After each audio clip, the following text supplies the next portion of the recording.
আসসালামু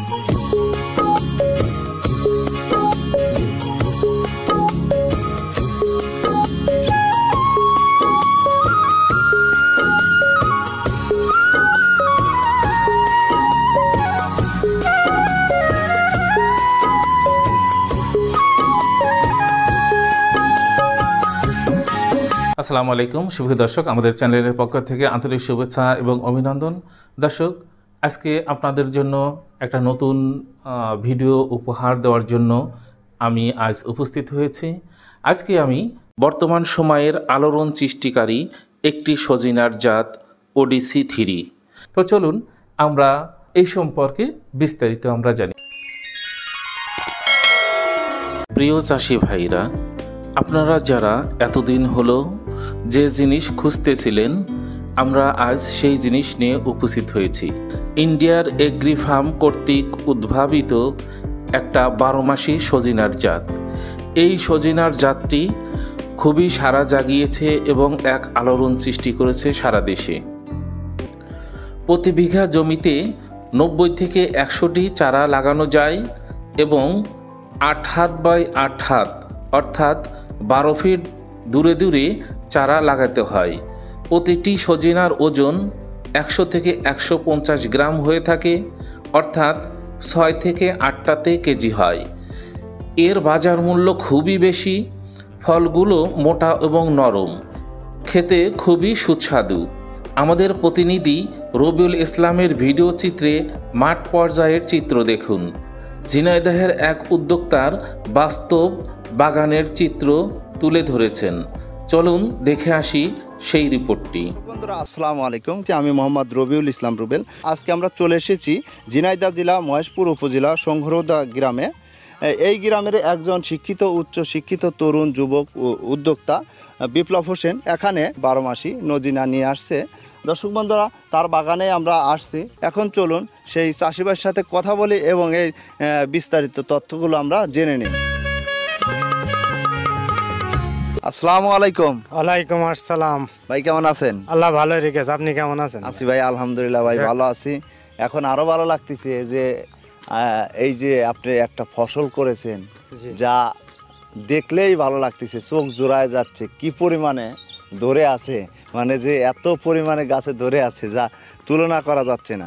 আমি মোহাম্মদ বিপ্লব হোসেন, গ্রাম শঙ্করদা, উপজেলা মহেশপুর, জেলা ঝিনাইদহ। আচ্ছা, ঝিনাইদহ জেলা আপনার। যে ভাই, এই যে আমরা যে বাগানটা দাঁড়িয়ে আছি, এইটা সজিনা না কি, কোন জাত? এটা হচ্ছে নজিনা ভাই। নজিনা, সজিনা না? সজিনা না, এটা হলো নতুন আপডেট ভার্সন। জি, নতুন। এটা কি সারা বছরই ধরে না? হ্যাঁ, সারা বছরে 12 মাসে। ও, 12 মাসে এটা। আচ্ছা আচ্ছা, ধরা শুরু হয়েছে, এই পরপর 3-4 বার ধরেই যাবে। 3-4 বার ধরে যাবে, কারণ এক ভাঙা দেওয়া হয়ে গেছে এবং দ্বিতীয় ভাঙা এই আবার এই দেখেন এই যে জালি আসছে।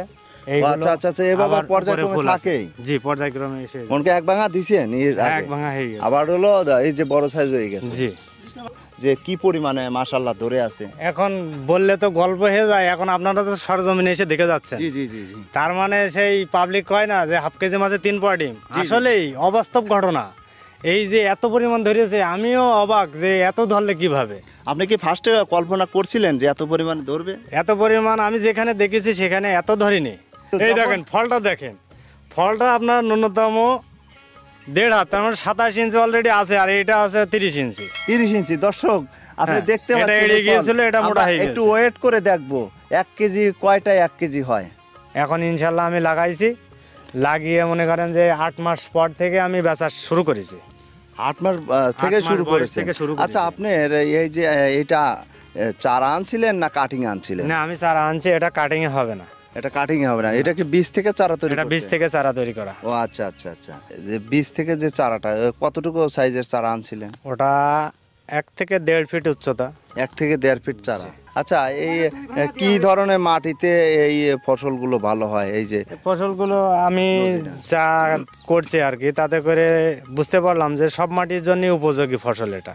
পানি যদি ওঠে তাহলে সেক্ষেত্রে কি করা যায়? পানির যেখানে পানিটা এবং মাটিতে রস বেশি থাকে সেখানে একটু সমস্যা আসবে, কারণ বেশি রস থাকলে ওই গাছের পাতা লাল হয়ে যাবে, ঝরে যাবে।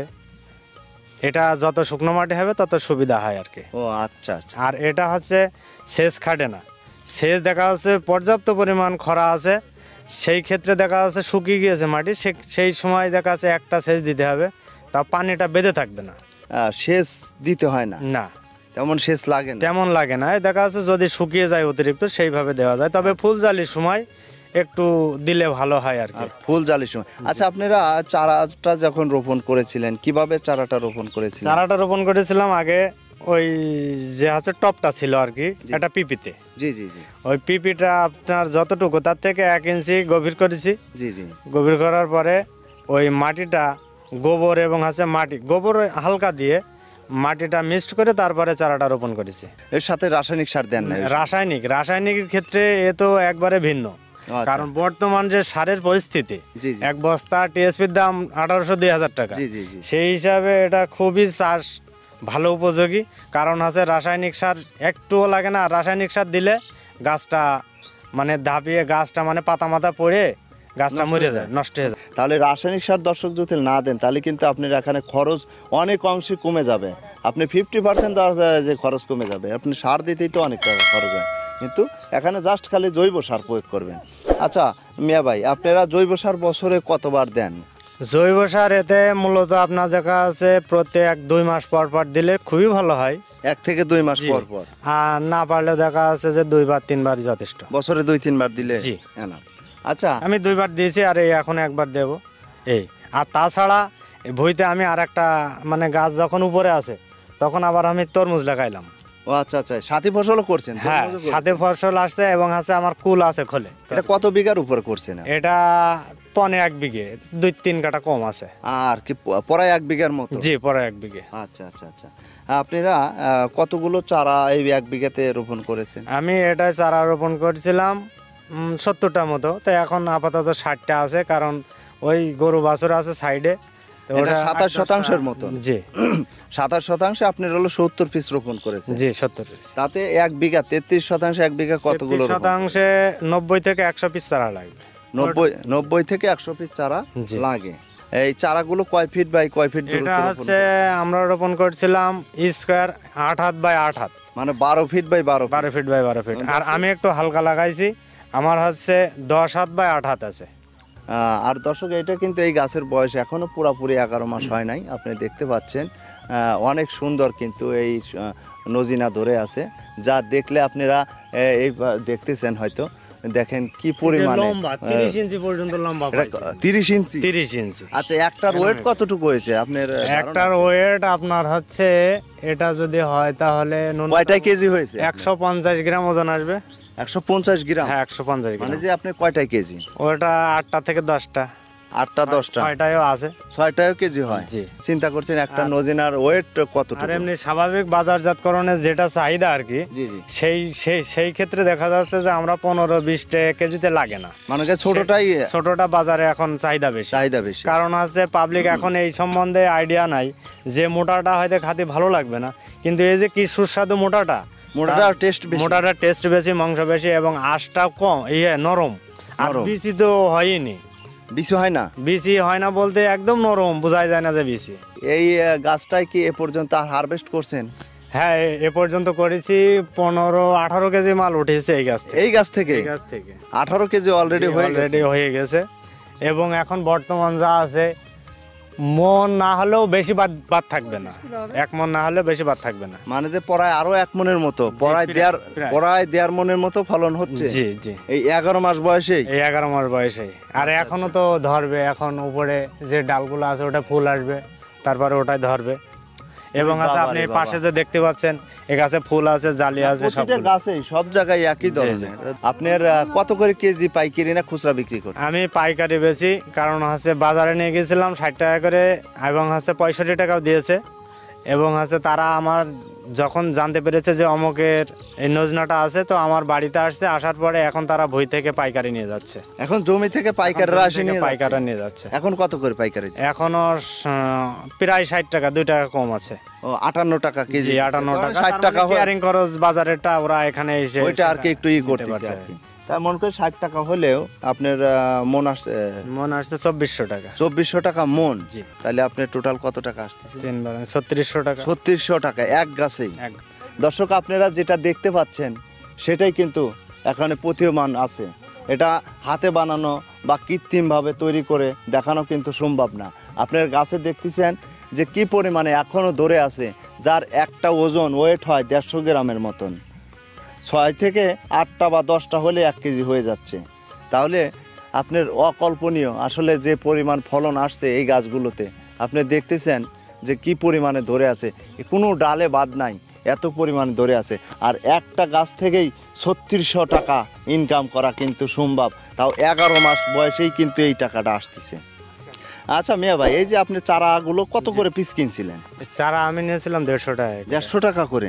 এইটুক চারা 150 টাকা? এইটুক চারা 150 টাকা। আশ্চর্যের বিষয়, আসলে আমরা যদি 10 টাকা দিতে চাই, নিতে চাই না।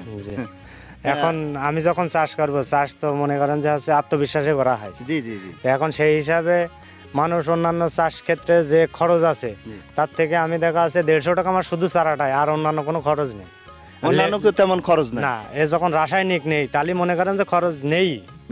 আচ্ছা, তাতে টোটাল কত টাকা খরচ হয়েছে বাসে যে কুটি মুটি দিয়ে? আপনার মনে করেন যে এই প্রায় 1 বিঘা, তো এখানে 20 থেকে 22 হাজার টাকা খরচ আসবে। 20 থেকে 22 হাজার টাকা খরচ। যেমন কাছে এই বাঁশের খুঁটি দিয়েছি এবং এই সুতো, লেবার টেবার লাগছে, জমি টমি কোপানো এগুলো। আচ্ছা, আর এছাড়া আপনার এই যে মনে করেন যে পর্যন্ত যে বললেন যে প্রায় 1.5 মনের মতন প্রোডাকশন আছে, তাতে কত টাকা এ পর্যন্ত সেল করছেন এই 11 মাস পর্যন্ত?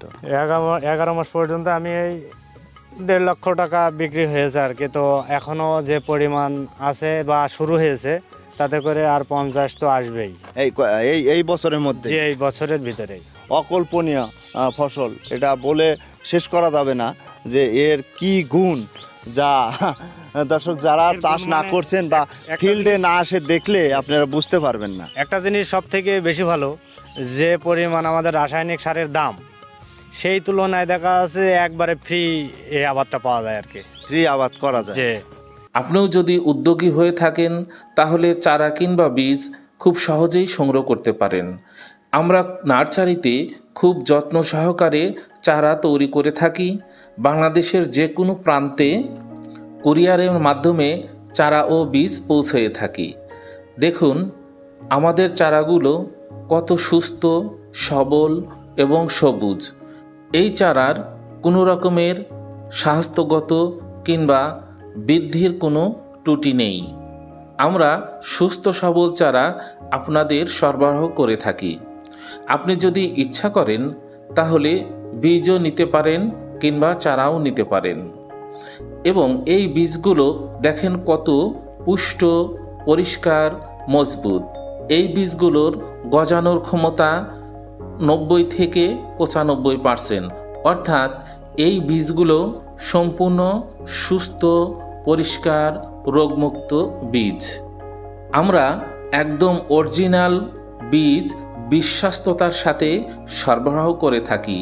আপনারা যারা উদ্যোগী রয়েছেন, কেউ যদি চারা কিংবা বীজ পেতে চান তাহলে স্ক্রিনে দেওয়া নাম্বারে যোগাযোগ করতে পারেন। সুপ্রিয় দর্শক, পরবর্তীতে আমরা বীজ থেকে চারা কিভাবে তৈরি করবেন সে বিষয়ে আমরা বিস্তারিত তুলে ধরব। তো আজ এখানেই, সবাই ভালো থাকবেন, সুস্থ থাকবেন সেই কামনায়। আসসালামু আলাইকুম ওয়া রাহমাতুল্লাহ।